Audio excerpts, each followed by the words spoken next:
everyone. Welcome to this week's episode of At the Boundary, the podcast from the Global and National Security Institute at the University of South Florida. I'm Jim Cardoso, Senior Director for GNSI and your host for At the Boundary. Today on the podcast, I'll interview Greg Howell, guest author of our most recent GNSI decision brief, which focuses on the Global Fragility Reauthorization Act and its potential impact on U.S. foreign policy, as well as the manner in which our nation provides aid and assistance to other countries. But first, a couple quick notes. Last week was a big week at the University of South Florida. Commencement. USF conferred more than 8,000 degrees in the first commencement under new President Moaz Lamayam. We're very proud to congratulate a few specific graduates, our GNSI student employees. Congratulations to Logan Mitchell, Maria Clara Cruz, Alan Jr. Costa da Silva, Abby Sawin, and Sasha Hussein. Congratulations to all and welcome to the family of Bulls alumni. We recently published a couple of stories to follow up the GNSI International Security Experience last month. The first highlights the CIA's special recruiting visit that occurred during the conference. The agency was really impressed with the student focus, including the first ever USF undergraduate strategy competition. The other story focuses specifically on that strategy competition, which was a tremendous success on all fronts. We'll drop links in the show notes. Speaking of students, as we mentioned last week, we're on the lookout for the first cohort of students to fill research fellow positions on our staff for the fall semester. You must be a currently enrolled student to apply, but the positions are available to both graduate and undergraduate students. It's also not limited to just USF students. We are looking for both resident and non-resident candidates. There may be course credit available for the resident positions. You can find more information and application details on our website. Finally, as you heard on our last episode, this is a big week for 6 USF students as we're sending them to the nation's capital for the inaugural GNSI DC experience. Be on the lookout for videos, pics, and updates all week on our social channels. Okay, let's turn to our featured discussion this week. Greg Howell is the author of our most recent GNSI decision brief, which you can find on our website under Publications. Greg is an international economic development consultant and former USAID Senior Foreign Service Officer with extensive experience working in Africa, Latin America, and the Middle East. He also supported the initial design and implementation of the Global Fragility Act programming in coastal West Africa. Greg Howell, welcome to At the Boundary. Thanks so much for being with us today. Thank you, Jim. I really appreciate your support and your team's assistance with this decision brief. It was really a pleasure to work with you and your team to highlight this important issue, the Global Fragility Act, and its impact and its innovative approach to foreign assistance. Yeah, we look forward to we have it published, and people like us, people should go and read it. But we hope to dig into a little bit more, and for those who haven't read it, it'll give you some teasers, I guess, for lack of a better term, to why you should go and check it out. So before we get to the present and the future, let's go back a bit. What was the original Global Fragility Act all about? No, great question. Really, the Global Fragility Act was passed by Congress and signed into law by President Trump in 2019, and really was landmark bipartisan legislation that really reimagined how foreign assistance could work by bringing together the Department of State, the U.S. Agency for International Development, and the Department of Defense under a 3D construct: diplomacy, defense, and development, and how these important agencies and other agencies in the U.S. government can work together in selected countries to really provide support and increase partnership with those countries and provide greater impact for U.S. taxpayer dollars overseas. So, okay, but I'm going to ask, why was it needed? Hasn't the U.S. government been doing foreign assistance for decades, literally? What was missing in that process that the GFA was required? Well, I think we've seen in certain instances, certainly in kind of global disasters like the tsunami in Indonesia, other hurricanes, for example, where the various agencies and departments in the U.S. government came together to support a certain goal and objective. But this really codified that, and I think the bipartisan approach really wanted to kind of get rid of those silos and be able to increase our investment and catalyze our taxpayer dollars in a way that will benefit the United States and also provide greater results in the countries in which this work was being done. And I think really we saw that assistance is more effective when it's better coordinated across relevant departments and agencies. And even more importantly, our investment goes farther because as the Institute for Economics and Peace showed in 2017, $1 invested now really saves $16 in the future on future conflicts.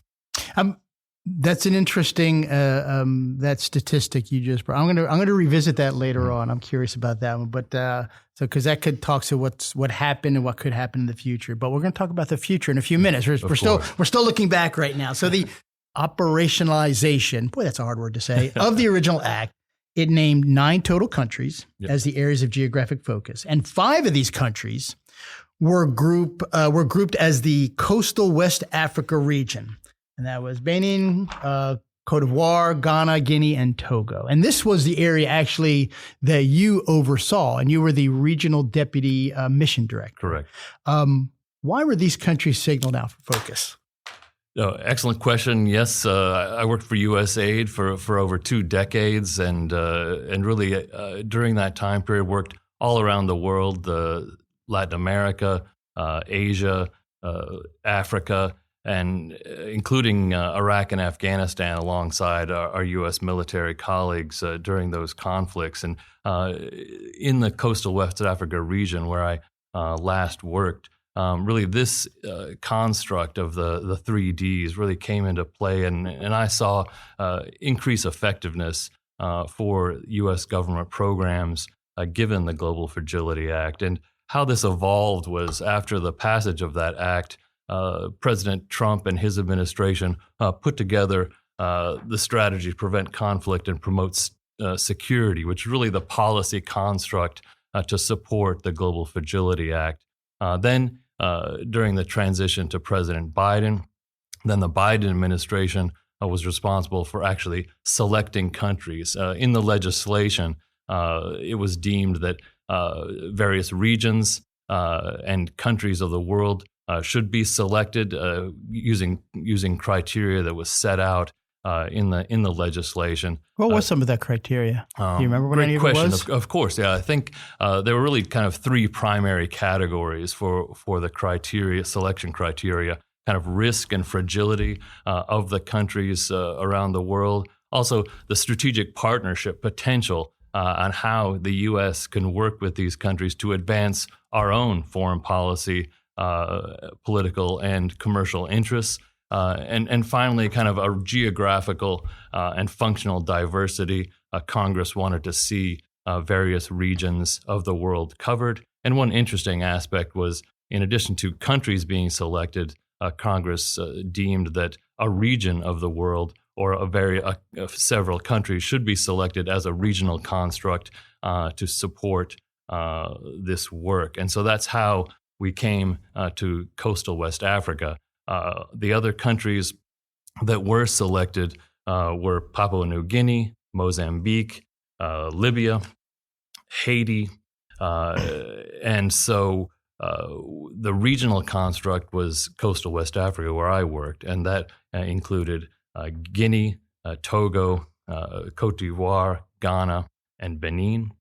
And so this was an interesting approach, given that those specific countries hadn't necessarily worked together to support development and security issues in that sub-region. I think the important reason why those countries were selected was because the increasing violent extremism in the Sahel, which is just north of those countries, and we saw various incursions and terrorist acts coming into the border areas in those coastal West African countries. So the intent was to work with those governments, work with civil society in order to try to mitigate and prevent future terrorist attacks and improve life for the citizens, particularly in the northern regions of those coastal West African countries.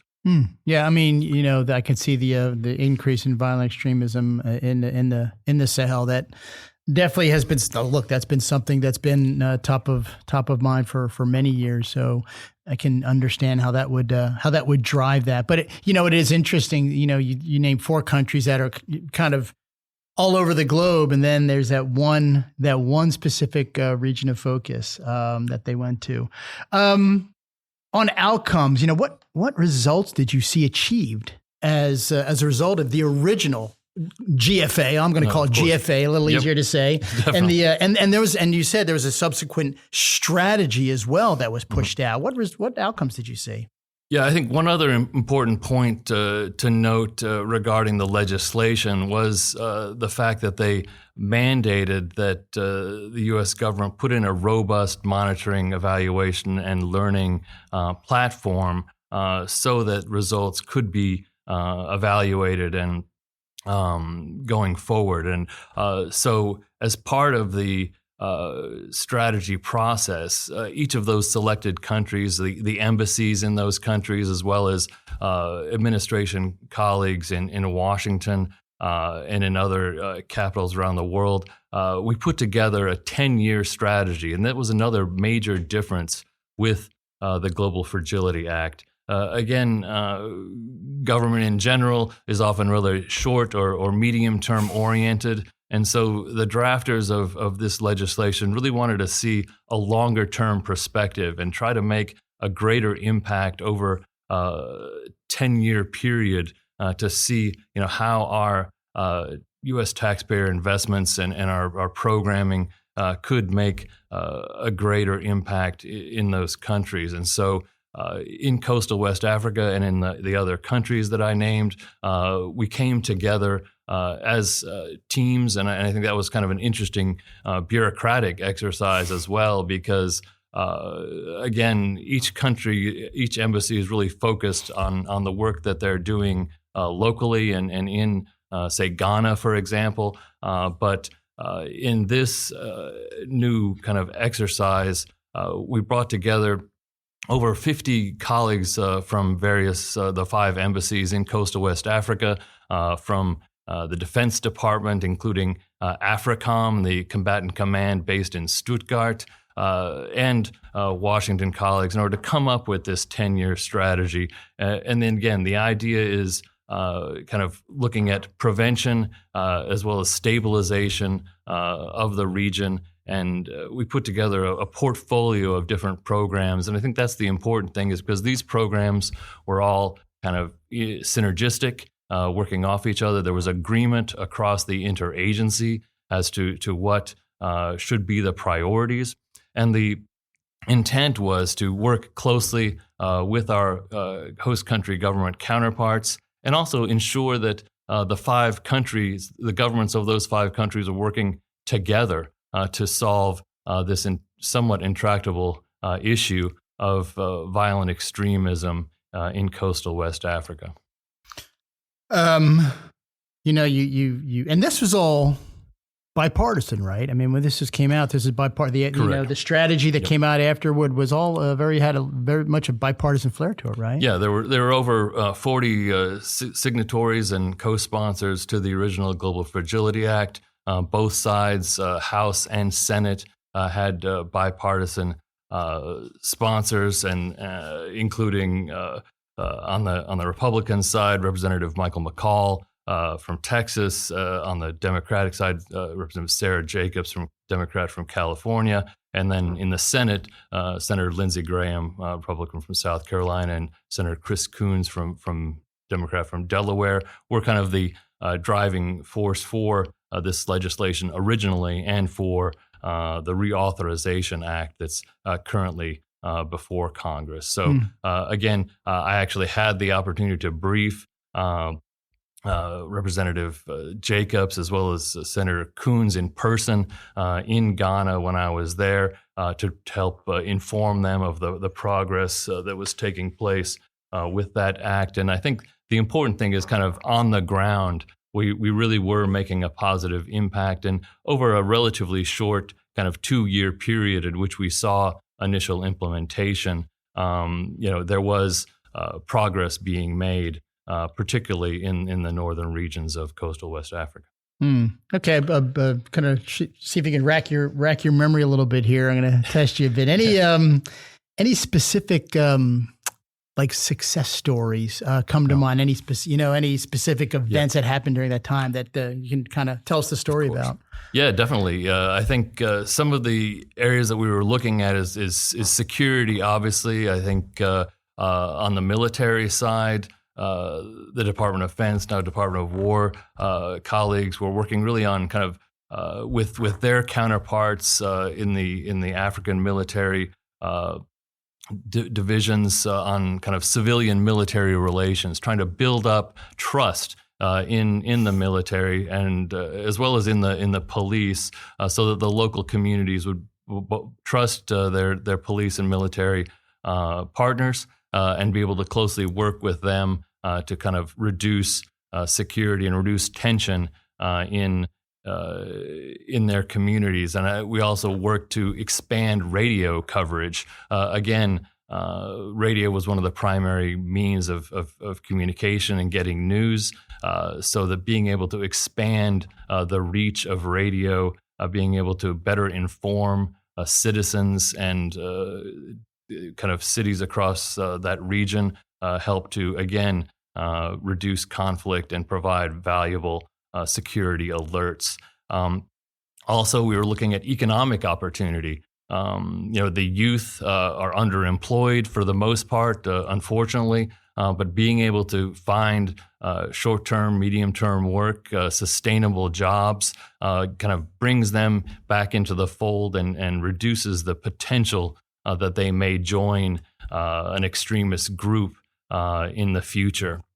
Also, boosting the success and the impact of local municipalities, mayors in particular, to demonstrate that local government works for the people, show that small infrastructure projects were funded out of this Global Fragility Act funding, to really demonstrate that local communities are providing for their people and to kind of provide a disincentive to go over to the extremist camp.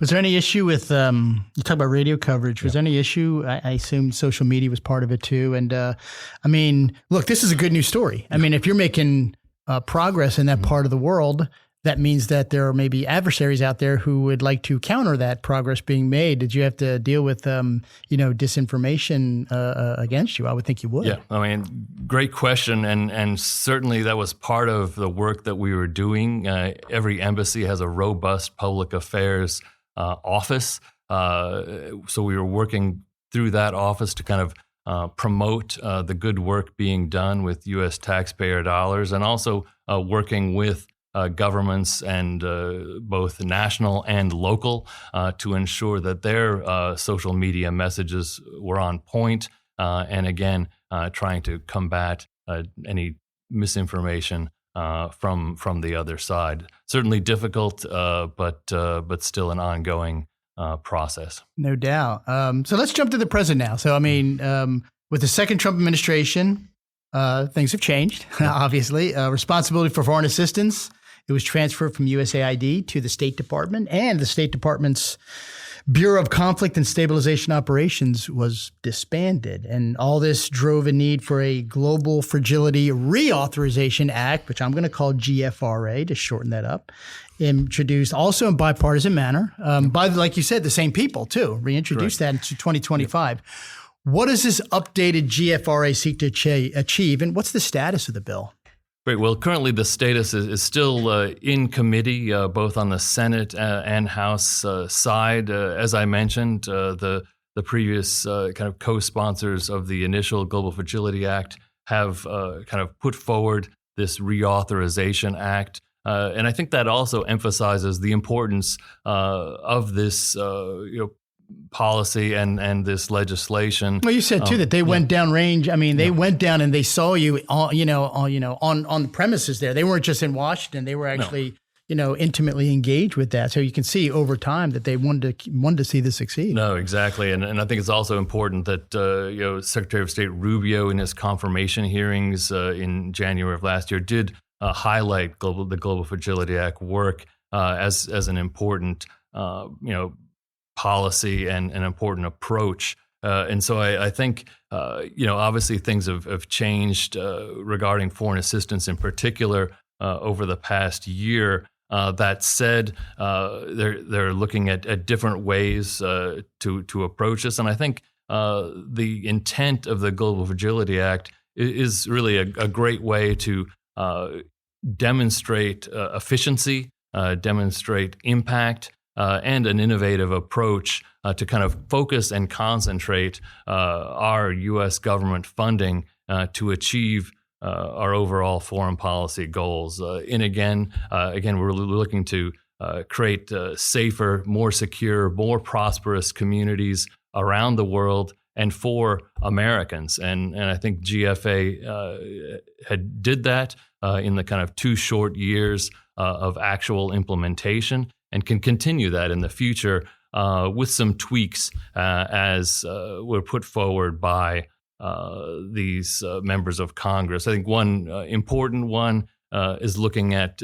2 of the countries that were selected initially, Haiti and Libya, kind of revisiting those 2 in particular, given that the security situation in at least Haiti in particular has further deteriorated and likely needs a different approach to try to kind of address that somewhat intractable situation in Haiti and for the Haitian people. Libya as well is kind of divided and faces its own challenges. But that said, I think the idea of the 3D approach, diplomacy, development, and defense, and kind of focusing our work in specific countries is still valid. As well, under the current Trump administration, they were looking at a more transactional diplomatic approach and more commercial diplomacy. In the State Department's current strategy, the focus is really on trade, which is appropriate. During my career, I personally focused on trade capacity strengthening in many countries in the world. One of my first assignments was really in sub-Saharan Africa to try to advance the Africa Growth and Opportunity Act and increase trade and create business linkages between U.S. and African companies, which was successful. And so I think this is where the Trump administration wants to go. And by using some of the tools that were developed under the Global Fragility Act, I think it could be another way to advance our interests and foreign policy priorities globally. In your article, you talk about 2 organizations with the Reauthorization Act, the U.S. International Development Finance Corporation and the Millennium Challenge Corporation. And you describe them as key interagency partners in the Reauthorization Act. I'll bet a lot of people are not familiar with these 2 organizations. So can you talk a little bit about their roles? No, for sure, Jim. Under the first 2 years of implementation, kind of 2021 to 23, the Millennium Challenge Corporation and the Development Finance Corporation played kind of a tangential role compared to the other 3 agencies that I mentioned at the outset. But now, in particular, the U.S. International Development Finance Corporation is playing a much more prominent role under the current Trump administration. And the DFC, as it's known, was established in 2020 under the first term of President Trump. And really, it's the U.S. government's international investment arm. And really, the DFC is mobilizing private capital to advance U.S. foreign policy and economic development. Just last year, the DFC's mandate was reauthorized, and they now have a over $200 billion investment cap.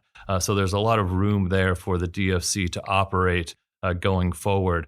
Also, the Millennium Challenge Corporation, it was created under the President George W. Bush administration in 2004, and really it creates its mandate is to work with the democratic and economic countries to invest in their futures, and really has a model in which they're selecting countries based on various criteria. They're also working primarily on kind of infrastructure projects, power, road, and other areas in which they focus specific funding on a certain sector or issue, and they're kind of moving forward again under the Trump administration. So I'm going to go backwards a bit. So obviously you promote the need to reauthorize and revise the Global Fragility Act. And the quote you included in your article, and you said it today earlier, was that for every dollar invested now, the cost of conflict could be reduced by $16 over the long run. And I'm not seeking accounting details or spreadsheets or anything like that, but hope the audience understand how that, I guess, ratio of benefit is determined or approached. Well, I think we can kind of point directly to West Africa currently. Just over the weekend in Mali, violent extremists in a kind of coordinated approach attacked the capital, Bamako, and several military bases around the country, killing the Minister of Defense and really creating a tremendous amount of uncertainty in that country regarding its future government. And so this is the kind of insecurity that really the Global Fragility Act was intended to prevent and help stabilize, and the whole reason why coastal West Africa was selected in the first place. So the idea is that by mitigating against some of these extremist tendencies and trying to work with governments to provide a defense against terrorists in the future, again, we won't have to go in with larger guns, larger weapons in the future. For example, in northern Mozambique, which was the focus of Global Fragility Act programming over the past 2 years, they've already seen an increase in violence after some of the GFA-funded programs have been cut in 2025. Okay, so that's there's some pretty clear relationships there. So okay, so let's get to the future and or the present to the future. What we're looking forward to both the National Security Strategy released in November of last year and the State Department's Agency Strategic Plan in January described the renewed attention on U.S. interest in the Western Hemisphere and reemphasis on peace and security in the Indo-Pacific. And you also talked a little bit about that kind of transactional trade-based approach as well. As you call in the article, and the title of the article, well, you call it GFA 2.0, right? But the title of the article is also, through the America First policy lens. So describe what do you see happening with foreign assistance in general to a certain extent, and also with GFA in particular with this new lens? Well, as you pointed out, Jim, foreign assistance was paused in 2025, and I think we're seeing some initial kind of revision and kind of changes in foreign assistance now that the work of USAID has been subsumed into the State Department. But I think we see still a need for this type of work globally, particularly as it relates to kind of creating partnerships, kind of boosting our collaboration around the world, and looking at specific areas of the world in which we have interest, influence, and foreign policy objectives. And so I think that's where the work and the intent of the Global Fragility Act comes into play by selecting countries that we can work in the future and providing that assistance in a collaborative way that not only brings in local local funding, but also multilateral donors. For example, in coastal West Africa, we actually created a mechanism that is now is continuing and was funded by the U.S. government, by the U.K. And Germany, and so that work is actually continuing and is a legacy of the Global Fragility Act work called the Coastal State Stability Mechanism. That's doing some of the similar work that I mentioned earlier. And I think is another example as to how working together, we can also bring in investment from other sources to kind of boost and bolster the U.S. taxpayer funding. So going forward, I think there are certain areas of the world that still are high on the priority list, both for the Trump administration and for the U.S. government. Coastal West Africa, I think, is still a valid area in which to work. Perhaps bringing Nigeria into that construct, because Nigeria is the largest country in the region, one of the largest in Africa, with a strong military. Obviously, our focus on energy is critical, and coastal West Africa, with Nigeria included, constitutes about 4% of global energy production. Again, another reason to kind of maintain those allies in that region. Obviously, in the Middle East, a lot going on these days, and always is. And so, given the fact that things are changing quickly, there's likely not an interest to do something in the short term, but in the medium term, Lebanon, Syria, maybe even Yemen, depending on how things change and the focus of our foreign policy going forward, may need assistance. And again, looking at the kind of transactional diplomacy that I referred to earlier, we need to look at ways in which we can kind of work more collaboratively with various countries. Venezuela is certainly high on that list, and certainly kind of moving forward on the positive trajectory after the capture of Nicolas Maduro a few months ago, and Secretary Rubio's plan, three-part plan that was announced after that in January for stabilization, recovery, and transition of Venezuela will go a long way. That said, while oil production is increasing in Venezuela, there's a lot of work to be done.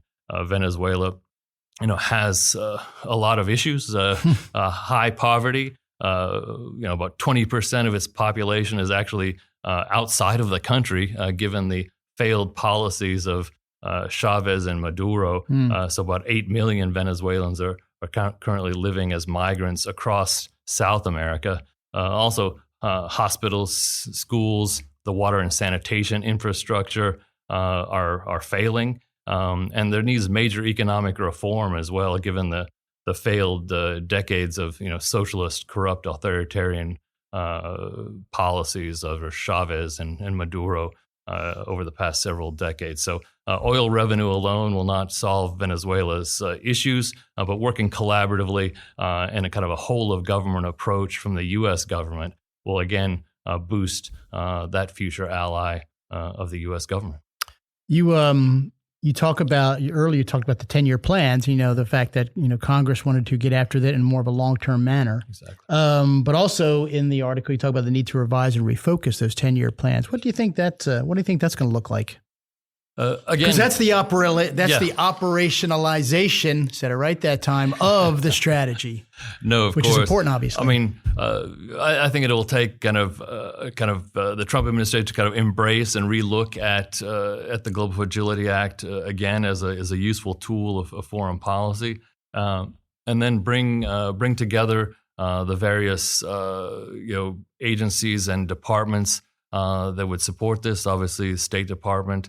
Department of War currently, and as we mentioned, Millennium Challenge Corporation, the International Development Finance Corporation, and kind of reconsider both the selection criteria and the countries that would be top of the list currently. And I think whatever you call it, the idea of kind of focus and concentrating our efforts and our foreign assistance in various countries that are the top priorities for foreign policy is a good one.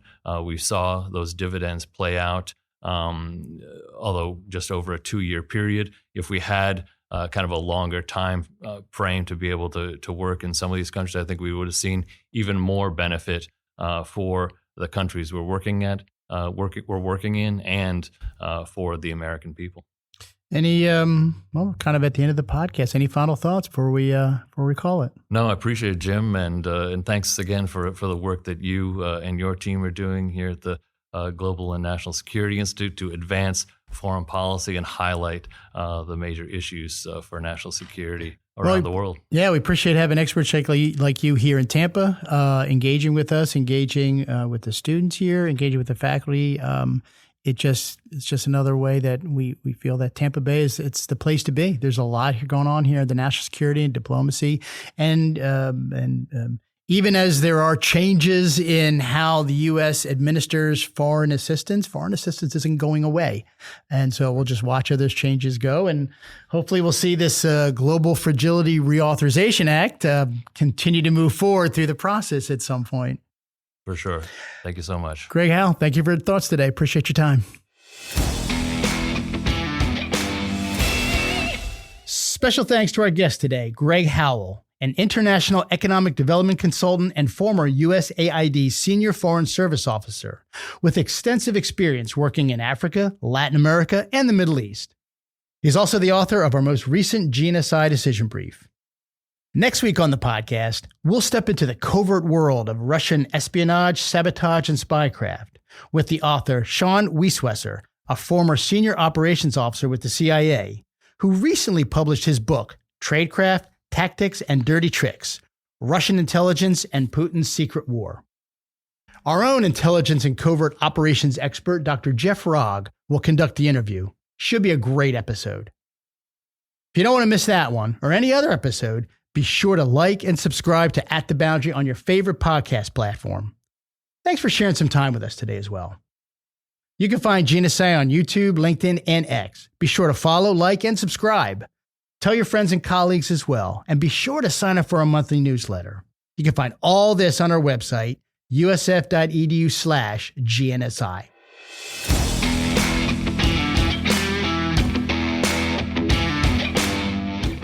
That's going to wrap up this episode of At the Boundary.